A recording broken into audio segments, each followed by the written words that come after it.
আসসালামু আলাইকুম। Hello everyone, কেমন আছেন সবাই? আশা করি ভালো আছেন। আমিও ভালো আছি আলহামদুলিল্লাহ। এখন চলে এসেছি সকাল সকাল আপনাদের জন্য একটা ব্লগ নিয়ে। আমার বাসা থেকে যাচ্ছি আমি আমার বাগান বাড়িতে, ওইখানে আম পাড়তে। সবাই আমার সাথে থাকবেন। আসলে বছরে তো একবারই আসে এই ফলটা। সবাই কম বেশি ছোট বড় সবাই পছন্দ করেন, আমিও খুব পছন্দ করি। বাড়িটার কি অবস্থা হয়ে রয়েছে সবাই দেখতে পাচ্ছেন।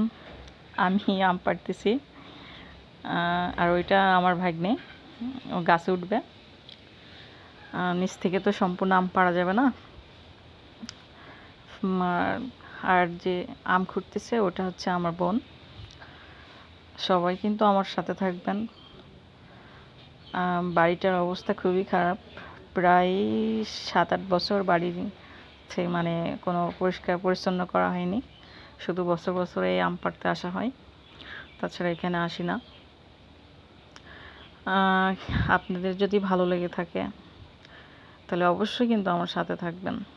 আর আপনারা কে কাঁচা আম খেতে পছন্দ করেন, কে পাকা আম খেতে পছন্দ করেন, অবশ্যই কিন্তু কমেন্টস করবেন। কমেন্টস না করলে কিন্তু আর ভিডিও বানানোর উৎসাহ পাবো না। অবশ্যই কিন্তু কমেন্টস করবেন। আর আমার ভাঙাচুরা বাগান বাড়িটা কেমন লাগলো জানাবেন। ভিতরটা দেখাচ্ছি। এই দেখেন, এই রুমটার পুরা একবারে উপর থেকে ভেঙে গেছে। এইটা দেখেন, এটা আপাতত একটু হালকা ভালো হচ্ছে। এটা বাড়ির সামনে, এটা আরেকটা রুম, এটা টিনগুলো একটু ভালো আছে। এই পাশেও আছে বাগান মতোই। দেখেন, এখন আম প্রায় শেষের দিকে,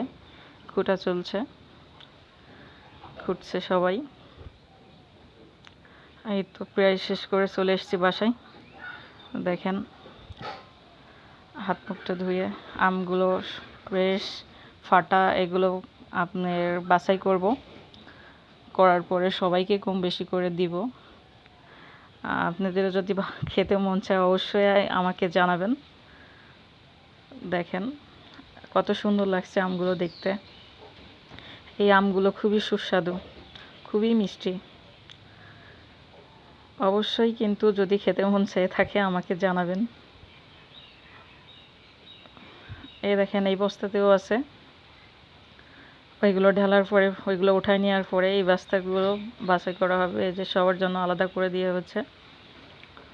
বস্তাটা খুলতে সমস্যা হচ্ছে, দাঁড়ান। এই তো দেখেন, এই বস্তাতেও অনেকগুলো আম আছে। এই ঢালা হয়ে গেল। এখান থেকেও ফাটাগুলো আর ফ্রেশগুলো আলাদা করা হবে। এখন একটু খিদে লেগে গেছে, নাস্তা করব।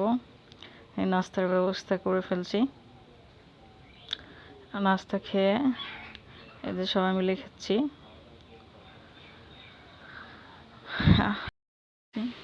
ভিডিওটা শেষ করতেছি। সবাই আমার সাথে থাকবেন, সবাই আমার জন্য দোয়া